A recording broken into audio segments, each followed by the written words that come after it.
Suaranya jelas. Oke, oke. Silakan mungkin mau dipimpin saja. Siap. Baik, bismillahirrahmanirrahim. Assalamualaikum warahmatullahi wabarakatuh. Selamat pagi Bapak dan juga teman-teman sekalian. Puji dan syukur marilah kita panjatkan kehadirat Allah Subhanahu wa taala yang telah memberikan kita kesehatan sehingga kita dapat berkumpul, dapat bersilaturahmi, dapat menempuh pendidikan meskipun dalam keadaan virtual, dalam keadaan sehat walafiat. Salawat serta salam semoga tetap tercurah limpahkan kepada baginda alam yakni Habibana wa Nabiyana wa Rasulana Muhammad sallallahu alaihi wasallam, kepada keluarganya, kepada para sahabatnya, kepada para tabi'in tabiatnya, serta kepada kita selaku umatnya hingga akhir zaman. Alhamdulillah pada hari ini kita akan melanjutkan sesi presentasi gitu, pemaparan proposal yang telah dibuat oleh rekan-rekan sekalian dan pada hari ini, pada pagi hari ini akan disajikan mengenai pengaruh motivasi dan sarana belajar terhadap kemandirian belajar dalam mata pelajaran ekonomi dengan penyajinya yaitu Farik Irham Hudia dan juga pembahasnya yaitu Dea Puspita. Apakah Farik sudah siap? Farik? Siap, insya Allah mau. Iya. Baik, untuk itu kepada Farik saya persilakan untuk memaparkan apa yang telah dibuatnya. Silakan Farik. Baik, baik. Terima kasih Jamal selaku moderator. Saya share screen terlebih dahulu. Baik, Bismillahirrahmanirrahim. Assalamualaikum warahmatullahi wabarakatuh. Selamat pagi Bapak dan teman-teman sekalian. Insya Allah pada pagi ini gitu ya, di pagi yang cerah, puji syukur gitu ya, kita dalam keadaan sehat gitu ya. Nah, pada kesempatan ini izinkan saya untuk menyampaikan usulan penelitian saya gitu ya, yang saya sampaikan gitu ya dalam mata kuliah seminar proposal Pendidikan Ekonomi 6C yang diampu oleh Bapak Kusnandi dan Ibu Sumartini gitu. Adapun judul yang akan saya bawa yakni pengaruh motivasi dan sarana belajar terhadap kemandirian belajar dalam mata pelajaran ekonomi. Nah, adapun nanti pembahasannya meliputi latar belakang, rumusan masalah dan tujuan penelitian, kerangka teoritis, kerangka pemikiran dan hipotesis, hingga ke metode penelitian gitu ya. Langsung saja. Yang pertama terkait latar belakang. Menurut Yuliani tahun 2021 setelah adanya surat edaran dari Kemendikbud gitu ya nomor 15 tahun 2020 mengenai pedoman penyelenggaraan belajar dari rumah atau ya katakanlah belajar online begitu ya dalam kondisi darurat penyebaran pandemi COVID-19. Dari hal tersebut memberikan suasana dan kegiatan pembelajaran yang baru gitu ya bagi peserta didik gitu ya, dan perlu yang namanya adaptasi begitu kan. Nah, di tengah kondisi pandemi seperti itu, di saat belajar dari rumah atau BDR atau katakanlah belajar online gitu ya, peserta didik seringkali kehilangan semangat belajar ketika mengalami atau menemui kesulitan dalam proses belajarnya. Banyaknya peserta didik yang belum mampu mengatasi kesulitan dalam proses belajar yang dialaminya, diduga kuat hal tersebut dikarenakan kemandirian belajar peserta didik yang masih bisa dikatakan tergolong rendah menurut Valentin dan Hadi tahun 2018 gitu ya. Nah, kemandirian belajar merupakan kemandirian belajar membutuhkan motivasi, keuletan, kedisiplinan, tanggung jawab, kemauan dan keingintahuan untuk berkembang dan maju dalam pengetahuan. Sehingga siswa dikatakan telah mampu belajar secara mandiri apabila dapat melakukan pembelajaran tanpa ketergantungan dengan orang lain, menurut Arif Layani tahun 2015. Dan pernyataan tersebut itu sesuai dan searah gitu ya dengan hasil penelitian menurut Ramadhani tahun 2013 yang menunjukkan bahwa ada pengaruh motivasi belajar terhadap kemandirian belajar siswa, di mana temuan ini juga dikuatkan gitu ya atau sama juga gitu ya dengan hasil penelitian oleh Kartika Sari dan Rozi tahun 2017 yang membuktikan bahwa motivasi merupakan faktor yang paling memiliki pengaruh signifikan terhadap pembentukan karakter atau kemandirian belajar ini gitu kan. Nah, masih menurut Ramadhani tahun 2013 mengungkapkan bahwa selain motivasi terdapat faktor lain gitu kan yang diduga kuat juga gitu kan dalam mempengaruhi kemandirian belajar peserta didik, yakni faktor sarana pembelajaran. Dan hal serupa juga dikemukakan oleh Kartika Sari dan Rozi tahun 2017 yang menyatakan bahwa sarana dan prasarana pembelajaran juga memiliki peran penting dalam menumbuhkan kemandirian belajar para peserta didik. Juga diperkuat lagi gitu kan oleh Sudarwo dan Anfas tahun 2018 yang juga menemukan bahwa sarana dan prasarana pembelajaran berpengaruh positif dan signifikan terhadap kemandirian peserta didik. Nah, dari latar belakang yang sebelumnya telah saya sampaikan, maka dari itu saya dapat merumuskan 3 permasalahan masalah, yakni yang pertama, bagaimana gambaran umum motivasi, sarana belajar, dan kemandirian belajar peserta didik dalam mata pelajaran ekonomi SMA. Yang kedua, apakah terdapat pengaruh antara motivasi belajar terhadap kemandirian belajar peserta didik pada mata pelajaran ekonomi SMA?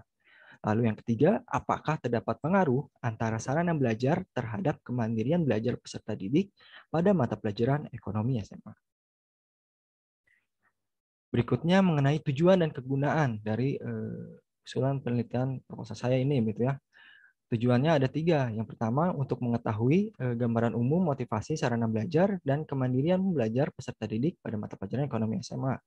Yang kedua, untuk menguji pengaruh antara motivasi belajar terhadap kemandirian belajar peserta didik pada mata pelajaran ekonomi SMA.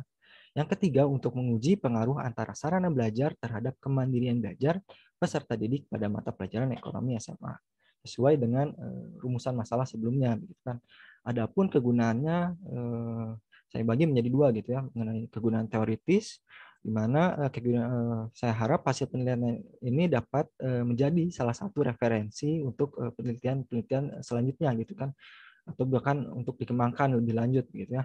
Adapun kegunaan praktis bagi saya pribadi ya tentunya penelitian ini guna untuk mengaplikasikan gitu kan dan mengimplementasikan gitu apa yang telah saya dapatkan gitu ya selama berkuliah di prodi pendidikan ekonomi, dan merupakan upaya saya juga gitu ya berkontribusi terkait penelitian sesuai bidang akademik saya gitu kan, dan saya harap bisa menjawab permasalahan di bidang pendidikan gitu kan. Dan bagi para pembaca saya harap penelitian ini menjadi alternatif dan sudut pandang gitu ya untuk menjadi bahan bacaan atau bahan diskusi gitu kan terkait masalah kemandirian belajar gitu ya dalam mata pelajaran ekonomi oleh siswa gitu ya. Nah, berikutnya mengenai kerangka teoritis. Nah, kemandirian belajar adalah kemampuan seseorang untuk tidak bergantung pada orang lain dalam mengatur kegiatan belajarnya atas dasar sifat bebas, progresif, ulet, inisiatif, aktif, mampu mengambil keputusan dan bertanggung jawab menurut Suryani tahun 2017. Teori kemandirian oleh Watson menyebutkan bahwa kemandirian berarti kebebasan untuk mengambil inisiatif, mengatasi hambatan, melakukan usaha sendiri, dan untuk menyelesaikan segala sesuatu tanpa bantuan orang lain gitu kan. Adapun menurut Feby Astuti dalam jurnal Nur Haziza tahun 2021 halaman 38 mengemukakan indikator-indikator kemandirian belajar antara lain percaya diri, disiplin, inisiatif, dan bertanggung jawab gitu ya. Nah, adapun faktor-faktor yang mempengaruhi kemandirian belajar gitu ya, menurut pendapat lain, menurut Sugianto begitu ya, dan teman-temannya tahun 2020, antara lain yang pertama dibagi menjadi 2 gitu ya, ada faktor internal dan eksternal. Faktor internal meliputi disiplin, percaya diri, dorongan atau motivasi, dan tanggung jawab. Nah, yang mana motivasi ini yang saya jadikan variabel independennya gitu ya, yang dari faktor internal gitu.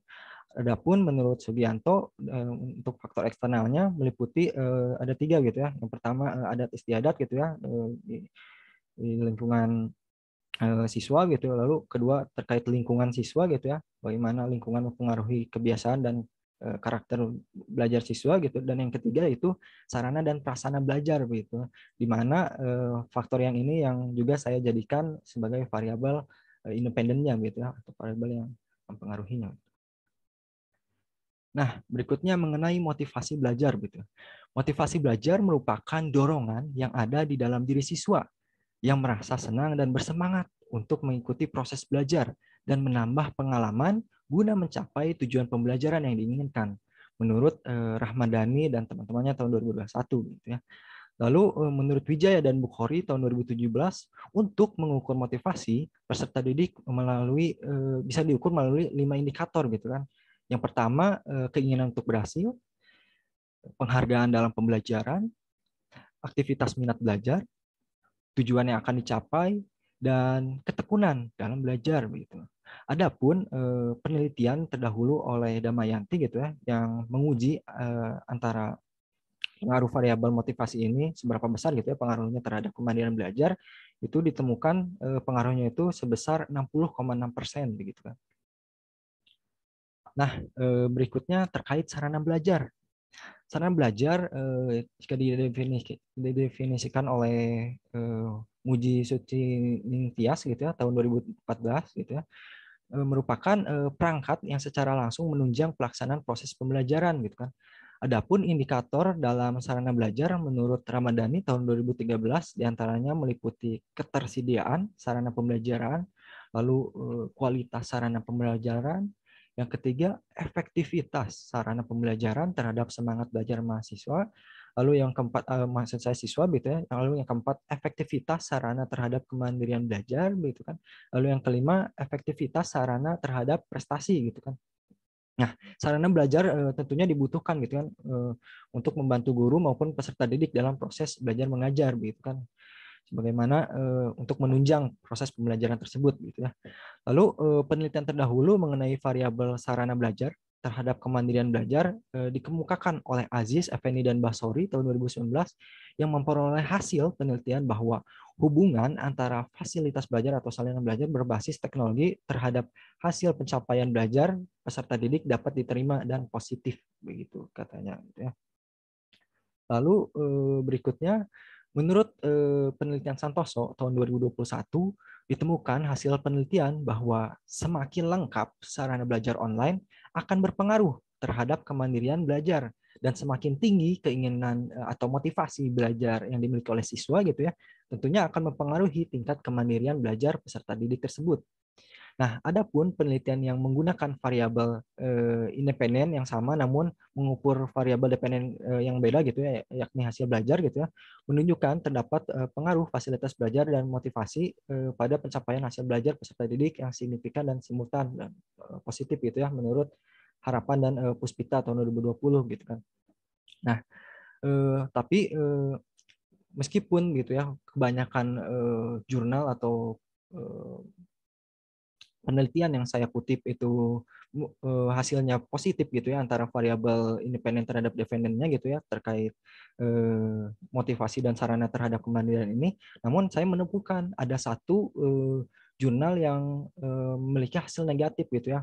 Menurut Ulfa tahun 2015 gitu ya.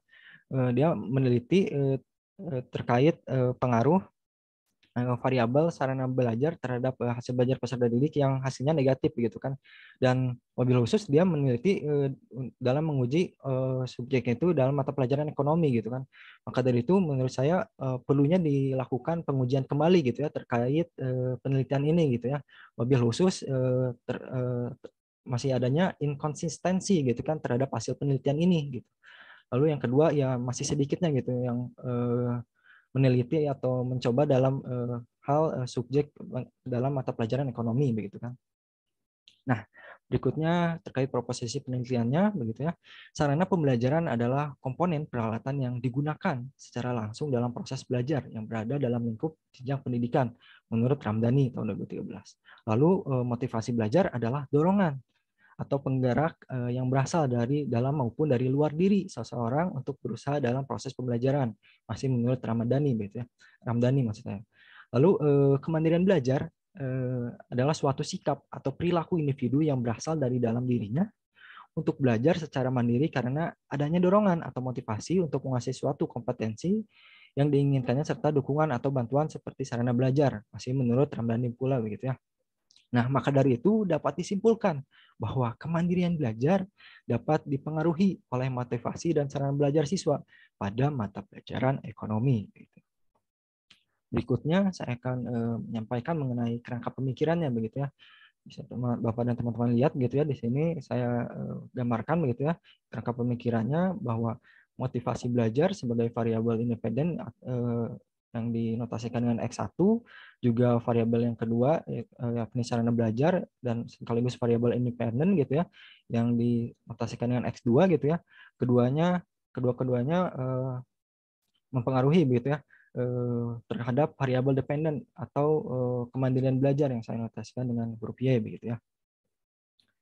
Nah, lalu berikutnya ada beberapa penelitian yang saya jadikan penelitian utama sumber rujukan utama gitu ya, di antaranya 5 ini dan sisanya masih banyak gitu ya.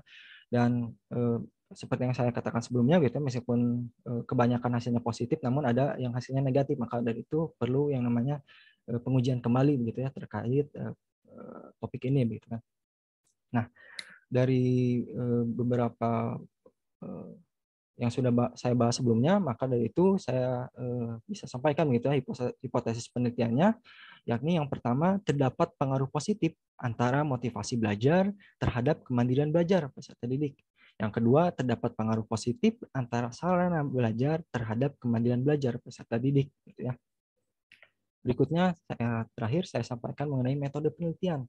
Nah, dalam penelitian ini saya menggunakan penelitian kuantitatif gitu kan, yang mana pengertiannya menurut Sugiono tahun 2019 halaman 7 gitu dalam bukunya merupakan penelitian yang berlandaskan pada filsafat positivisme untuk meneliti populasi atau sampel tertentu dan pengambilan sampel secara random dengan pengumpulan data menggunakan instrumen analisis data bersifat statistik begitu ya atau angka gitu ya data. Sedangkan metode penelitian yang saya gunakan adalah deskriptif korelasional gitu kan. Yang mana menurut Ari Kunto gitu ya dalam bukunya tahun 2013 halaman 4 merupakan penelitian yang dilakukan oleh peneliti untuk mengetahui tingkat hubungan antar dua variabel atau lebih tanpa melakukan perubahan tambahan atau manipulasi terhadap data yang sudah ada. Nah, deskripsi korelasional ini digunakan untuk mendeskripsikan, menganalisis, dan menginterpretasikan data serta menguji keterkaitan dan besarnya pengaruh dari variabel motivasi belajar dan sarana belajar terhadap kemandirian belajar, begitu ya. Nah, adapun terkait populasi dan sampel, begitu ya, saya akan berencana, begitu ya, untuk menggunakan populasi di dalam penelitian ini di seluruh siswa SMA IPS kelas 11 di Kabupaten Bandung gitu ya, yang mana nanti saya sampelkan gitu ya dengan atau dikerucutkan gitu ya dengan random sampling dengan rumus Slovin begitu kan.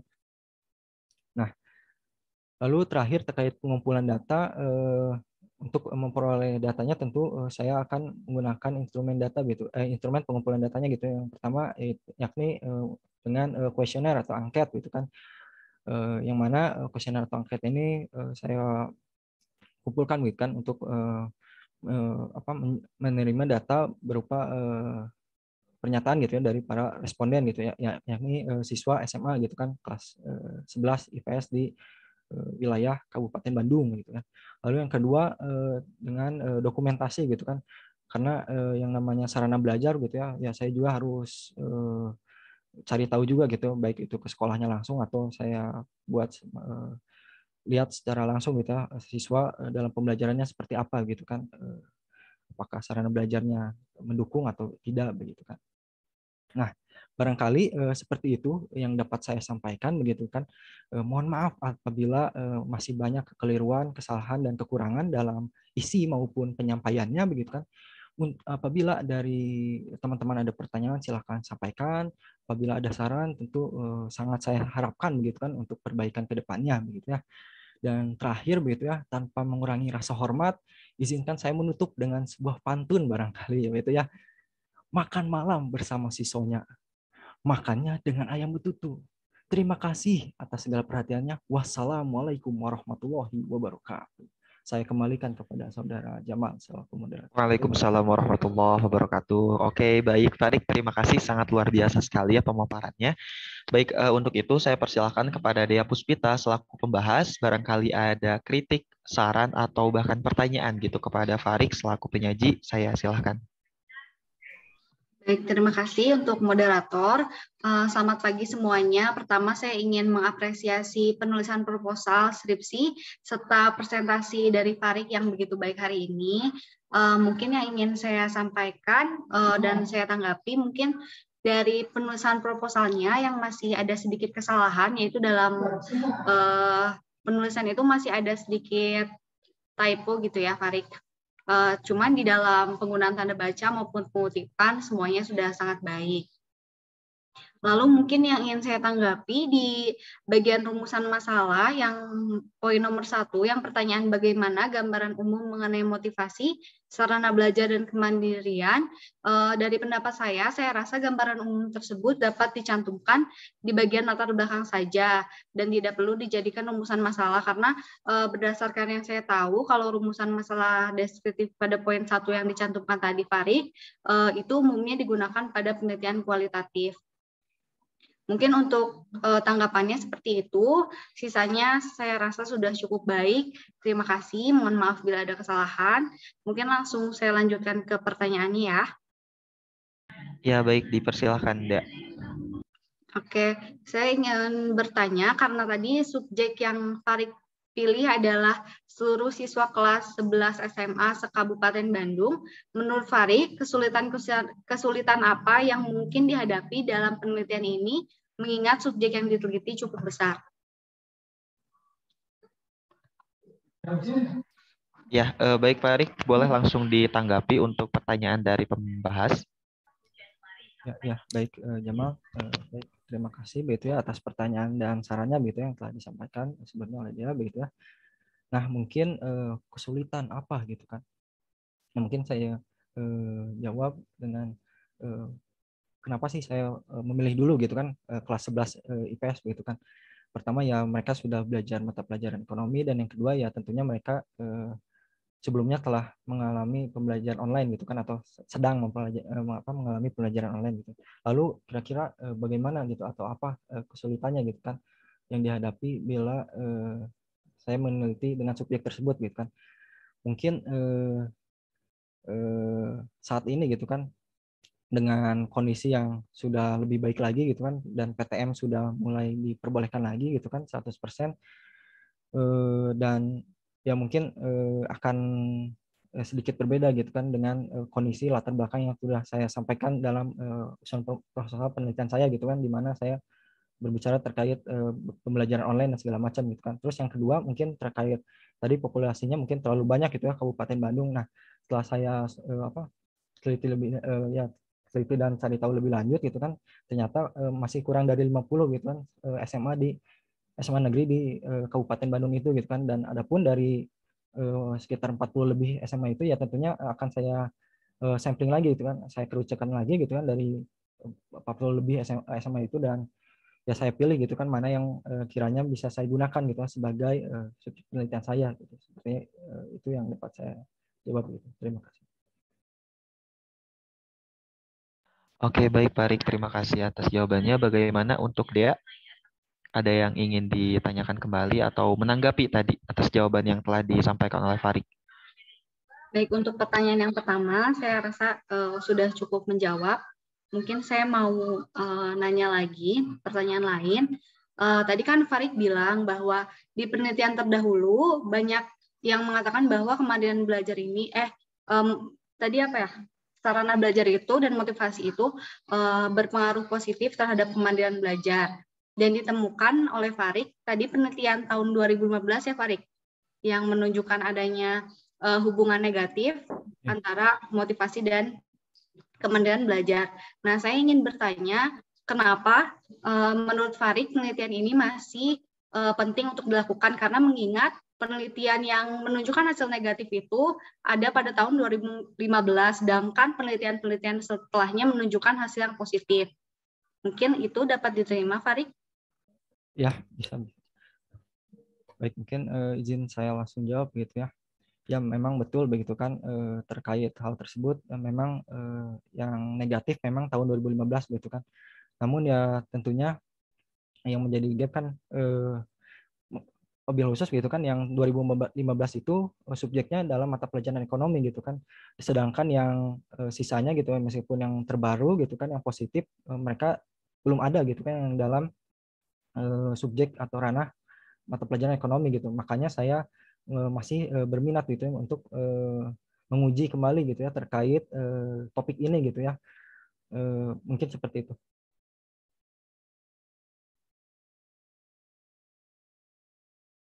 Baik, bagaimana untuk membahas atas jawaban yang telah disampaikan oleh Farik.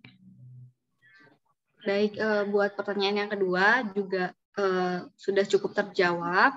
Untuk pertanyaan terakhir, bagaimana cara Farik mengukur variabel sarana belajar?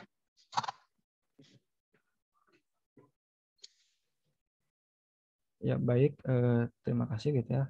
Mungkin untuk mengukur sarana belajar ini gitu ya, mungkin tadi saya juga mungkin setelah saya sampaikan juga gitu ya, menurut Ramadhani gitu kan, di antaranya ada 5 gitu kan. Yang pertama terkait ketersediaan sarana pembelajaran gitu kan, apakah siswa tersebut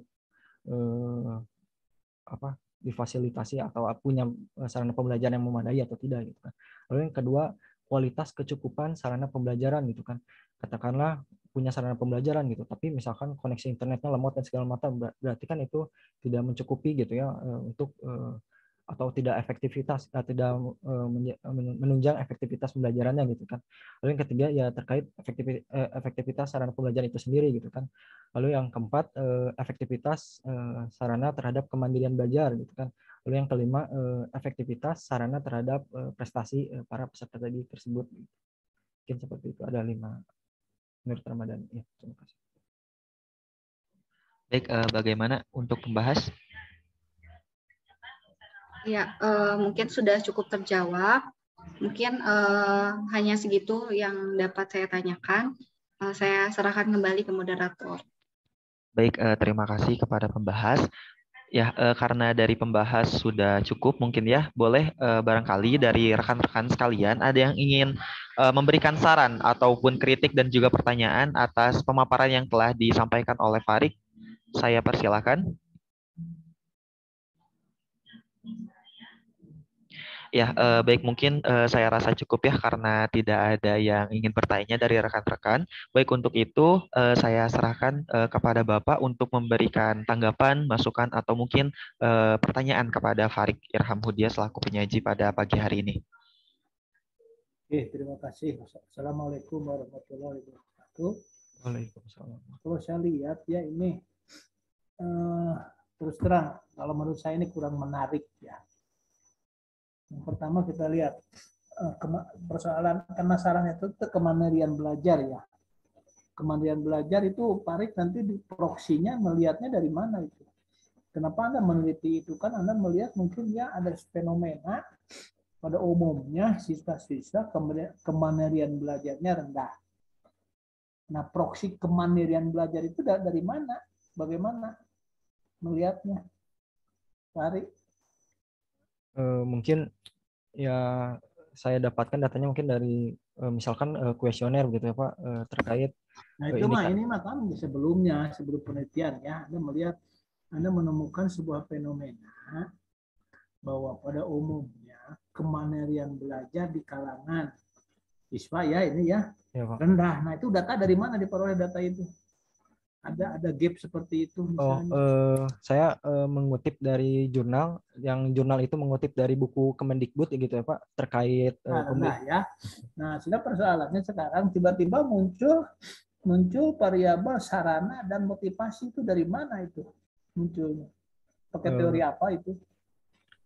Nah itu Pak mungkin saya lemah di teori itu gitu Pak. Saya belum menemukan atau bagaimana. Ya, dari gapnya itu bagaimana? Tiba-tiba mungkin sarana. Pertanyaan berikutnya, kalau misalnya nanti betul lah sarana ini mempengaruhi kemandirian, bagaimana meningkatkan sarana ini?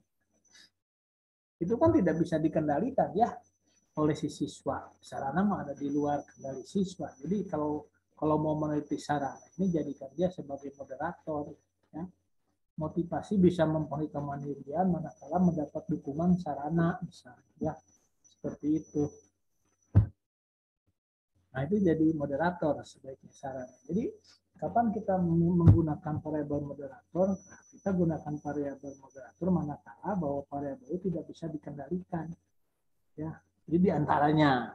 Tapi kalau bicara bisa saja, misalnya Anda kompetensi guru, ya, kompetensi guru bisa sebagai moderator atau sebagai antecedent bisa juga. Ya. Itu loh ya. Jadi kalau ini jadi skripsi, proposal skripsi jadi diperbaiki lagi lah. Ya, ditambah variabelnya sarana dia. Jadi sarana itu Jadi kalau di hipotesisnya gimana? Sarana berpengaruh positif. Iya Pak, kalau hipotesnya. Positif itu gimana? Semakin apa sarananya? Kalau sarananya semakin lengkap gitu ya, Nah, semakin kan lengkap di situ semakin Iya. lengkap. Jadi Iya, Pak. bukan persoalan sarana, tapi kelengkapannya. Semakin berkualitas sarana, kelengkapan, kualitas atau apa gitu loh. Jadi Iya, Pak. nggak bisa Anda mengatakan sarana saja.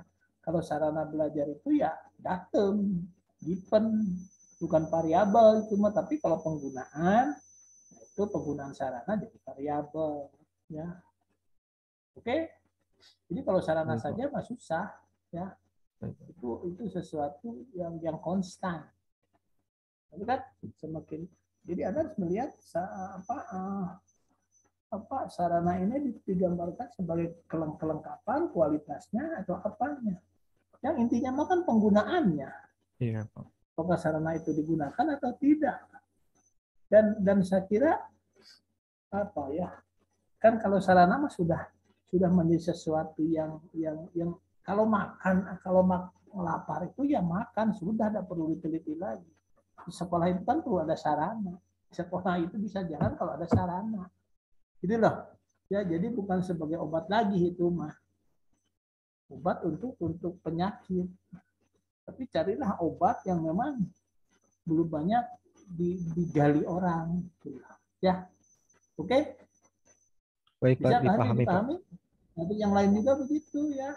Ya, Pak. Jadi dari mana munculnya variabel itu ya harus masuk ke teori. Menurut teori ini ada perkembangan faktor yang bisa mempengaruhi. Nah, di antaranya ini. Gitu loh. Ya. Baik, Pak. Oke, siapa lagi sekarang? Ada lagi? Ada Rahimatul Anissa, Pak. Sok sekarang saja selesaikan. Tinggal satu orang lagi kan? Iya. Nah, silakan dilanjut. Siap, baik. Baik, terima kasih kepada Bapak. Ya, untuk sesi pertama pemaparan proposal penelitian gitu dari Saudara Farik mengenai pengaruh motivasi dan sarana belajar terhadap kemandirian belajar dalam mata pelajaran ekonomi telah selesai kita laksanakan. Terima kasih kepada Farik dan juga Dea Puspita selaku pembahas pada presentasi pagi hari ini. Baik, untuk selanjutnya akan dilanjutkan dengan penyaji kita yang kedua, yakni Rahimatul Anissa, dengan pembahasnya yaitu Harisma Yusuf Hairunisa dengan proposal penelitian mengenai pengaruh motivasi belajar terhadap indeks prestasi kumulatif mahasiswa dengan status sosial ekonomi orang tua sebagai variabel moderasi. Baik, untuk itu waktu dan tempat saya persilahkan kepada Rahimatul Anissa. Baik, apakah sudah terlihat? Sudah, Nisa. Ya, sebentar. Ya, baiklah. Assalamualaikum warahmatullahi wabarakatuh. Pada hari ini saya akan mempresentasikan hasil proposal saya mengenai pengaruh motivasi belajar terhadap indeks prestasi kumulatif mahasiswa dengan status sosial ekonomi orang tua sebagai variabel moderasi. Survei pada mahasiswa FPEB UPI angkatan 2020 dengan dosen pengampu yaitu Bapak Dr. Kusnendi MS dan Ibu Dr. Hajah Sumartini MP. Baiklah.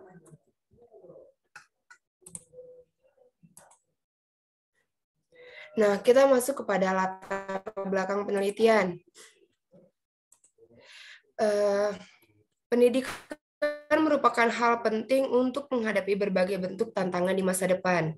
Tanpa adanya pendidikan, manusia akan sulit untuk bersaing di masa depan karena di era yang semakin modern ini, manusia akan saling berpacu untuk menjadi yang terbaik.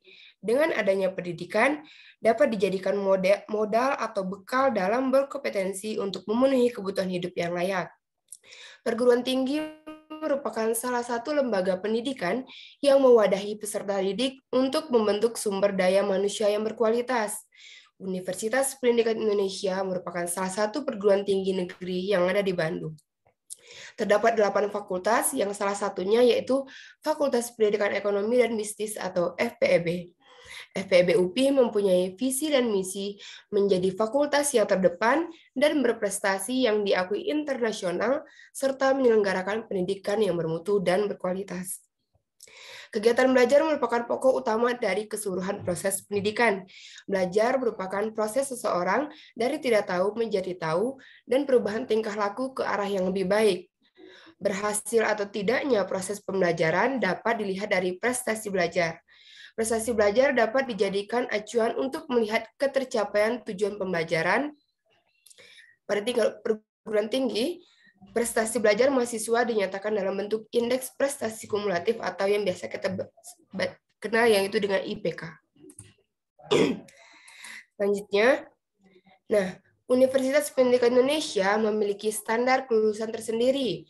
Menurut Pedoman Penyelenggaraan Pendidikan UPI tahun 2020, standar kelulusan mahasiswa program pendidikan sarjana memiliki kategori memuaskan atau satisfactory 2,00 hingga 3,00, sangat memuaskan atau high satisfactory 3,01 hingga 3,50, dan pujian atau cum laude 3,51 hingga 4,00. Dengan adanya standar kelulusan ini, mengharuskan mahasiswa untuk dapat memperoleh prestasi belajar yang baik selama duduk di bangku kuliah. Kemudian salah satu rencana strategis atau RESTRA UPI periode 2016 hingga 2020, yaitu rata-rata IPK yang diharapkan adalah 3,35. Di sini terlihat tabel tentang rata-rata IPK mahasiswa FEB UPI angkatan 2020 dari berbagai jurusan. Jurusan pendidikan akuntansi memiliki rata-rata 3,24, pendidikan bisnis 3,21, pendidikan manajemen perkantoran 3,51, pendidikan ekonomi 3,21, manajemen 3,41, akuntansi 3,2, dan IEK 3,18, dengan rata-rata keseluruhannya yaitu 3,27. Nah, dari 7 jurusan ini didapatlah rata-ratanya 3,27. Hanya 2 program studi yang memiliki rata-rata di atas RENSRA atau 3,35 tadi, yaitu jurusan pendidikan manajemen perkantoran dan manajemen. Nah, jika kondisi ini terus diabaikan, dikhawatirkan akan berpengaruh pada penguasaan kompetensi-kompetensi yang dibutuhkan di masa mendatang. Karena IPK mahasiswa FEB UPI ini disimpulkan masih tergolong rendah.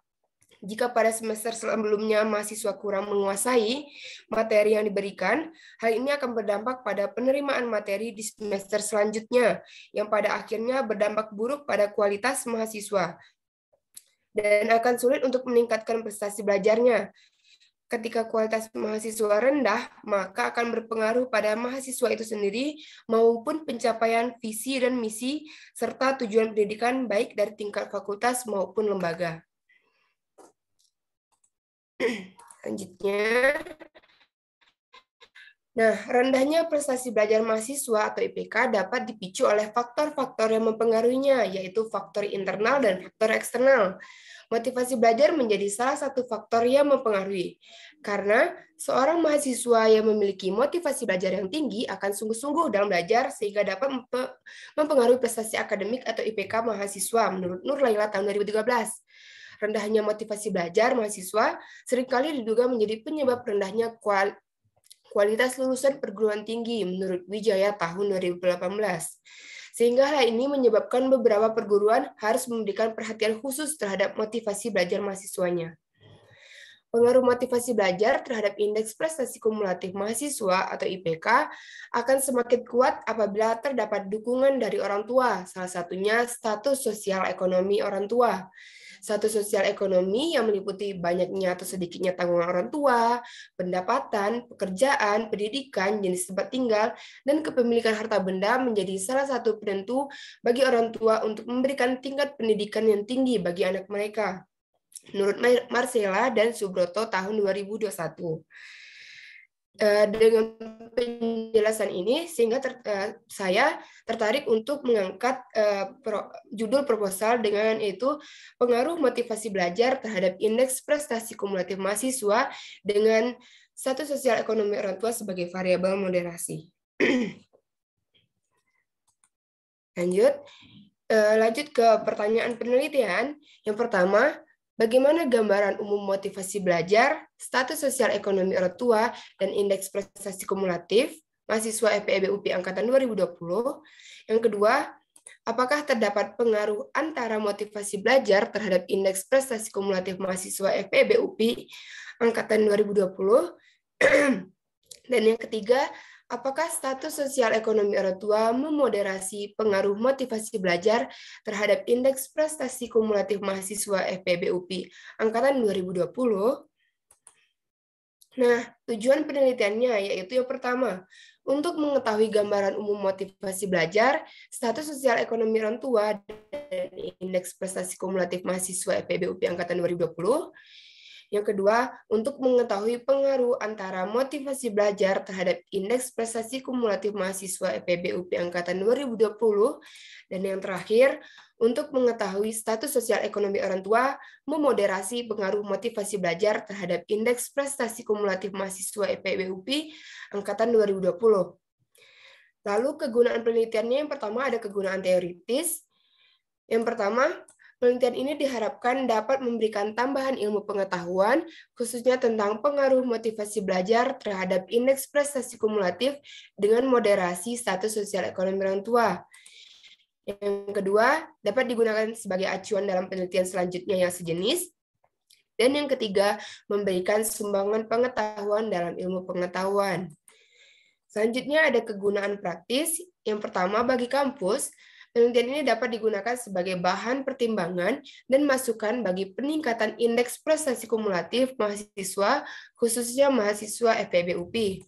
Yang kedua, bagi dosen, hasil penelitian ini diharapkan dapat bermanfaat sebagai acuan untuk memahami motivasi belajar mahasiswa, sehingga dapat memberikan hal yang positif terhadap peningkatan indeks prestasi kumulatif.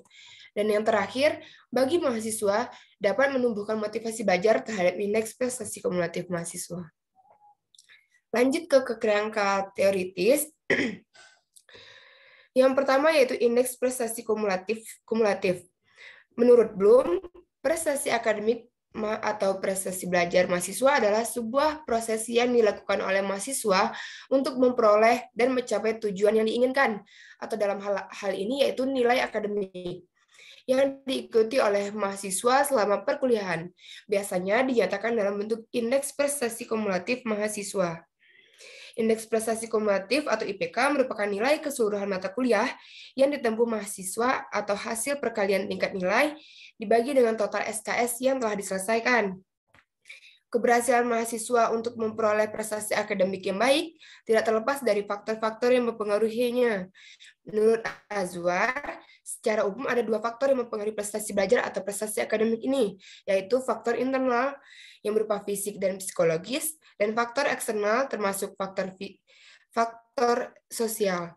Sedangkan menurut Octavia Ningtyas, prestasi akademik mahasiswa dipengaruhi oleh motivasi intrinsik, motivasi ekstrinsik, metode belajar, metode mengajar, pemanfaatan waktu luang, lingkungan fisik, keadaan ekonomi keluarga, dan faktor jasmani.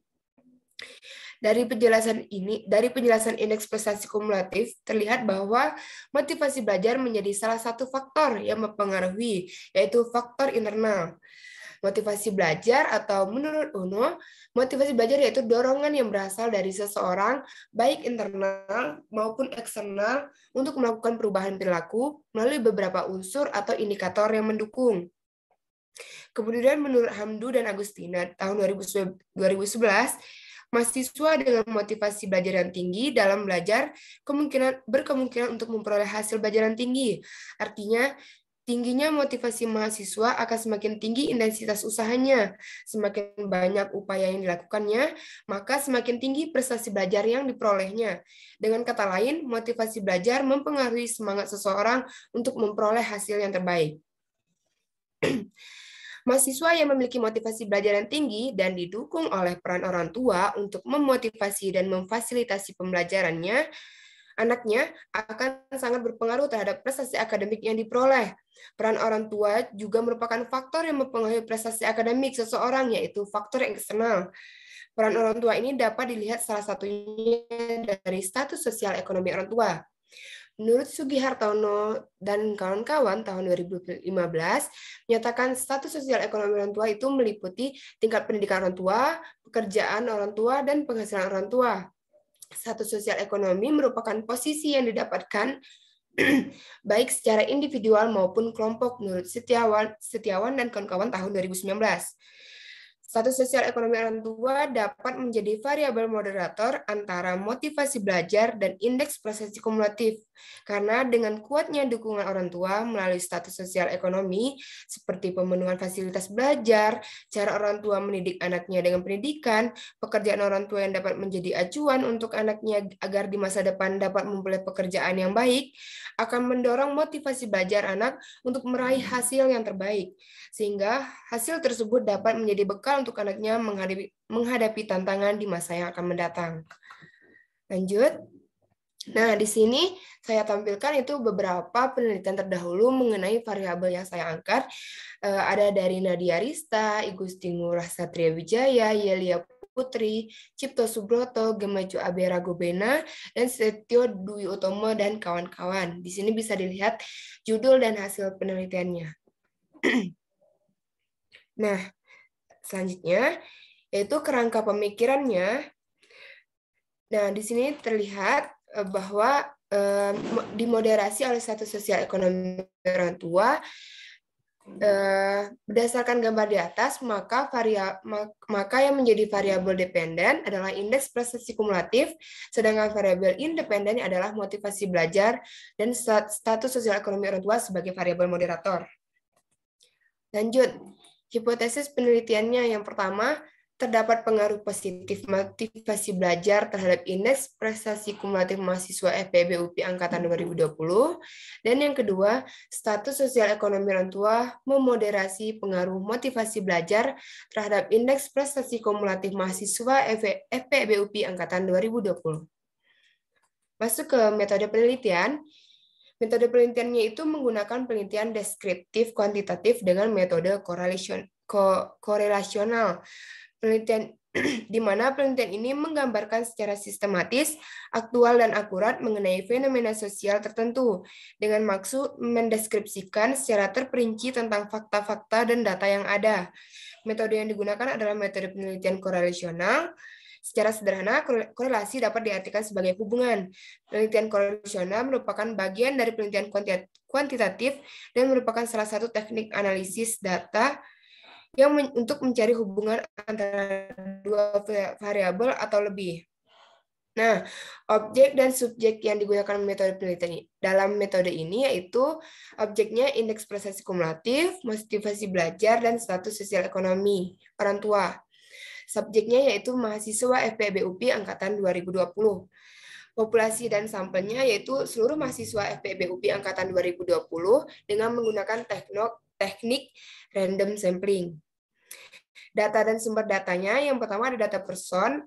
Data person itu yaitu sumber data yang memberikan data berupa jawaban lisan melalui wawancara atau tanya jawab tertulis menggunakan angket, yaitu hasil survei kepada mahasiswa FPIB UPI angkatan 2020, dan data paper atau sumber data yang menyajikan tanda-tanda berupa huruf, angka, gambar, atau simbol-simbol lain, yaitu lampiran hasil belajar atau IPK. Teknik dan alat pengumpulan datanya yang pertama menggunakan kuesioner atau angket. Kuesioner atau angket dalam penelitian ini berupa pertanyaan-pertanyaan dari variabel motivasi belajar dan status sosial ekonomi orang tua. Dalam penelitian ini digunakan kuesioner tertutup di mana responden hanya dapat memilih jawaban yang tersedia. Dalam penelitian ini, kuesioner atau angket disebar kepada mahasiswa FPIB UPI angkatan 2020 dan dokumentasinya berupa catatan nilai indeks prestasi mahasiswa FPIB UPI angkatan 2020. Lanjut. Operasional variabelnya yang pertama indeks prestasi kumulatif. Data penelitian yang diperoleh dari pihak kampus mengenai indeks prestasi kumulatif di semester sebelumnya.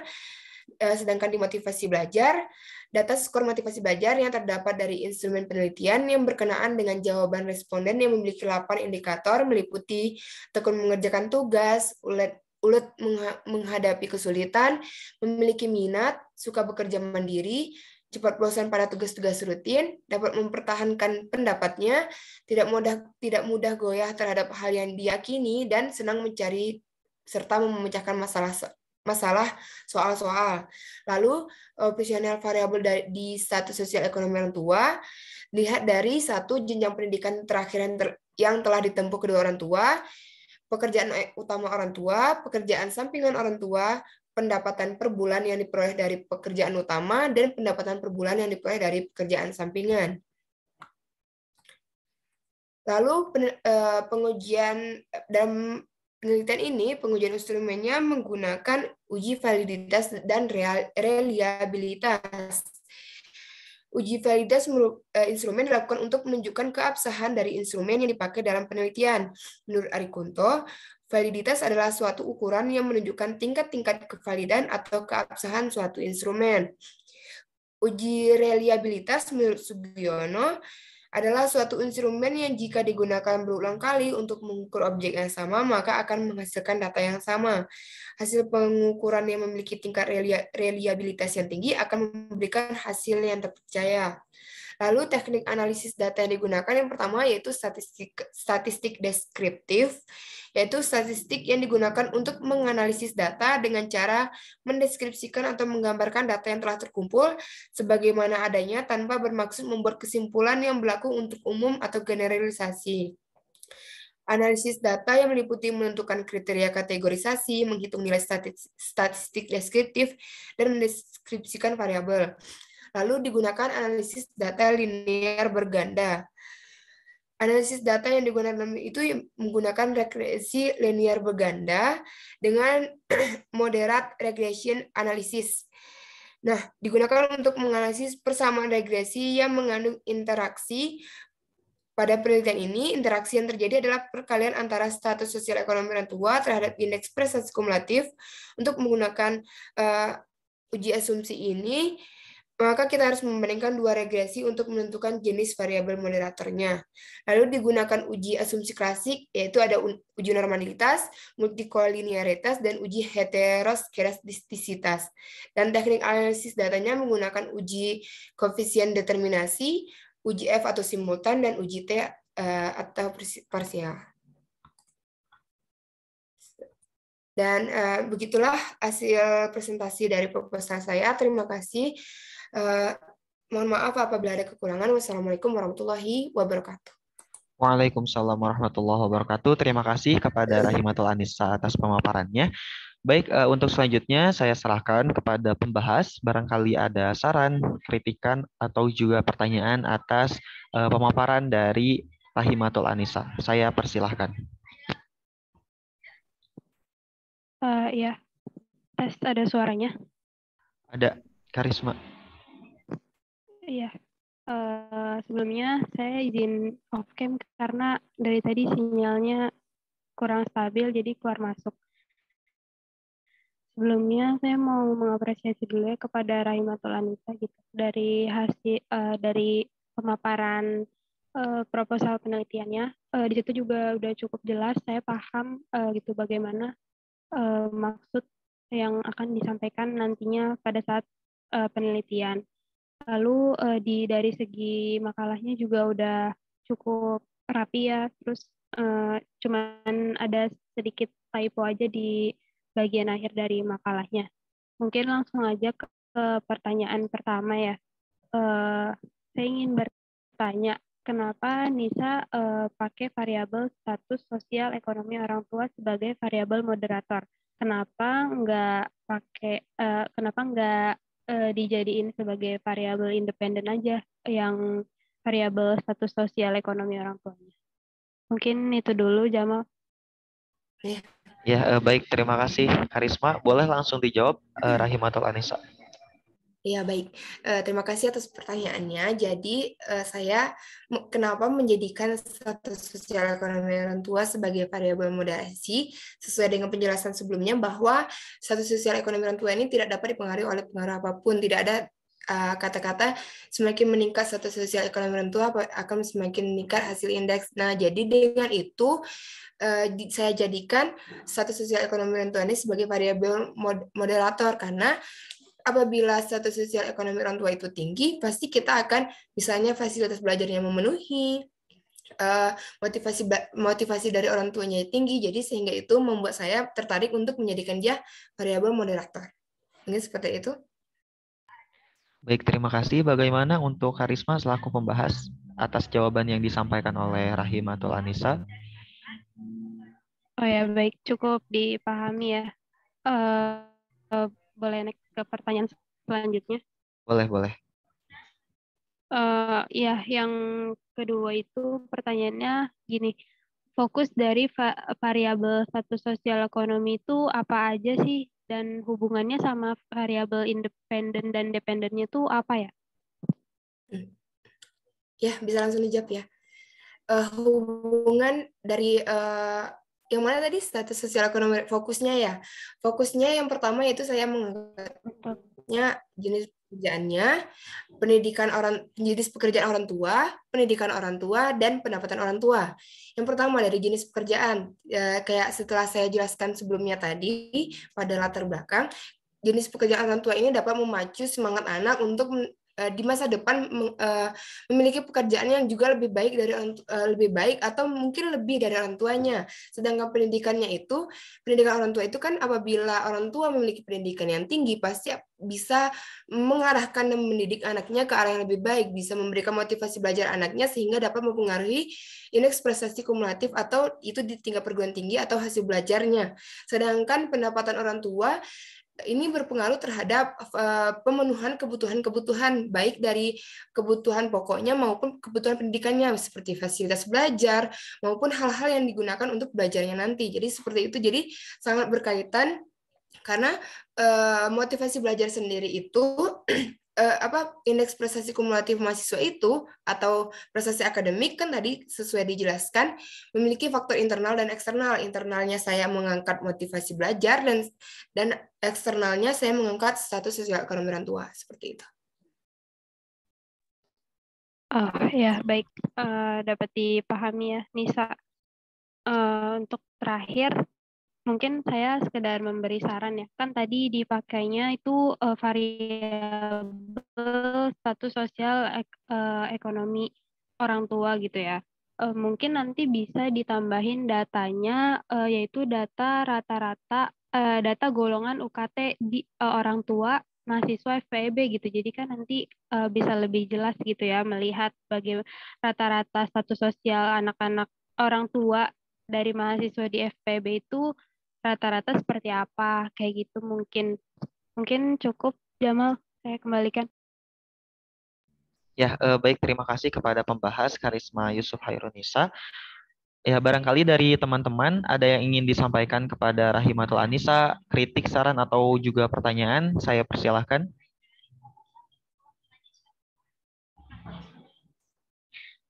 Ya, sepertinya cukup ya. Ya, untuk itu mungkin saya langsung saja serahkan kepada Bapak Kusnendi, barangkali ada masukan, saran, atau juga pertanyaan untuk Rahimatul Anisa. Pertama judul ya, langsung saja saya. Kalau judul itu harus merupakan proposisi. Apa itu proposisi? Proposisi itu pernyataan tentang hubungan antar konsep. Antar konsep, ya, bukan hubungan antar variabel. Hubungan antar variabel kan hipotesis. Ya. Kalau indeks prestasi kumulatif itu bukan konsep, itu indikator. Indikator dari hasil belajar. Jadi tidak boleh judulnya terhadap indeks prestasi kumulatif. Itu mah indikator kan untuk menunjukkan prestasi belajar. Itu yang pertama. Yang kedua, ini sosek ini moderator itu kan variabel sosek sebagai variabel moderasi. Nah, kalau moderasi, kalau ada kata variabel jangan moderasi tapi moderator. Kalau moderasi harus efek moderasi. Itu yang kedua. Yang ketiga, ini nanti gimana ini? Anda moderator ini pengaruhnya positif si sosek terhadap hubungan antara motivasi dengan prestasi ini positif. Moderatornya hipotesisnya gimana sih? Anda menduga bagaimana semakin tinggi sosek orang tua? Gimana? Sebentar, Pak. Hah? Iya, Pak. Hipotesisnya itu Semakin tinggi Semakin tinggi sosek orang tua, semakin kuat pengaruh motivasi terhadap hasil belajar gitu. Iya, Pak. Nah, kalau misalnya itu didukung data, nanti bagaimana dalam rangka Anda memberikan kebijakan? Oh, nanti mah karena sosek semakin tinggi, sosek semakin tinggi pengaruh motivasi tersebut, maka mahasiswa itu harus dipilih itu yang orang tuanya soseknya tinggi. Masa begitu? Ya kan? Aneh. Nanti yang sosek rendah mah jangan diterima. Karena si riset menunjukkan semakin tinggi sosek, semakin tinggi pengaruh motivasi terhadap hasil belajar. Kan gitu ya. Coba dipikirkan lagi. Terus bagaimana Anda mengukur sosek? Nanti kan dilihat berdasarkan indeks sosek. Indeks sosek itu kalau pendidikannya sekian nanti dikompositkan kan itu teh. Jadi tolong dipikirkan ya. Itu susah nanti dalam Anda itu mestinya riset dalam konteks pembelajaran ya, itu kan sosek eksternal ya. Jadi nanti Anda kira-kira rekomendasinya apa? Terimalah mahasiswa yang sosek orang tuanya tinggi gitu ya. Enggak loh, pastinya kan secara Karena berhipotesisnya gitu. Orang yang sosek tinggi, pendapatan tinggi, pendidikan tinggi, rata-rata di sekolah kan, mahasiswanya ke luar negeri, tidak di Indonesia itu. Ya, banyaknya kan di sekolah kan di Singapura. Nanti Anda akan juga begitu, terimalah. Ngerti nggak, Rahim? Atau iya, ngerti Pak. Ngerti Pak. Pak, jadi sarannya untuk kedepannya bagaimana Pak? Sarannya untuk Anda ingin membuktikan sebuah teori yang belum jelas tentang pengaruh peran sosek ini dalam memacu hasil belajar itu bagaimana sih? Itu kan terlepas itu mah, tapi harus berangkat dari teori. Ya, teori apa yang Anda buat nanti? Ya, gitu loh. Paham tidak, Laimatul? Keanehan-keanehan risetnya itu nanti. Secara itu boleh-boleh saja, ya. Anda melihat tuh, tapi pertanyaan tadi karisma tuh yang bagus tuh. Di kita kan ada apa itu beasiswa, apa itu uang kuliah itu kan ada golong-golongan ya. Pak. Itu sebetulnya menggambarkan sosek itu. Anda bayar berapa? Anda termasuk golongan berapa UKT-nya? Paling tinggi, nah itu kan semakin tinggi. UKT itu kan menggambarkan sosek. UKT itu golongan 1, 2 itu dan menggambarkan semakin tinggi sosek orang tuanya itu akan semakin tinggi UKT-nya. Masuk golongan berapa? Betul itu karisma itu. UKT itu menggambarkan sosek. Ya. Nanti Anda akan bilang, oke lah kalau gitu terima saja mahasiswa yang UKT. Yang soseknya tinggi, yang rendah mah jangan diterima. Karena mereka nanti meskipun motivasinya tinggi tidak bisa tidak tersalur ke hasil belajar. Gitu. Mau gitu nantinya. Ya, diberikan lagi ya. Halimatul ya. Oke. Itu saja dari saya. Ada pertanyaan lagi? Jadi riset itu ya moderator bagus. Moderator itu sebagai solusi terhadap riset gap. Kalau orang motivasi belajar malah sudah bosan atau datang memotivasi belajar dulu ya hasil belajar. Nah itu pasti berpengaruh gitu loh ya. Coba dicarilah konsep-konsep lain, variabel-variabel lain yang memang masih belum banyak digarap, diteliti ya. Oke. Pak, jadi bertanya Pak, jadi tinggal mencari moderatornya yang lain gitu ya Pak? Ya sebaiknya begitu. Cobalah dicarilah dalam konteks pembelajaran apa. Ya, baik Pak. Ada lagi? Ada lagi? Oke, kalau tidak ada, kuliah kita sudah semuanya ya. Coba ditampilkan dulu on cam. Semuanya on cam. Dipoto lagi, Takri, kirim di grup on cam semuanya. Ya Pak. Ya silakan teman-teman on cam dulu. On cam. Mana yang lain, Sekar, Pak Rani, semuanya on cam dulu. Masih ada yang belum ini, mana yang lainnya susah amat on cam.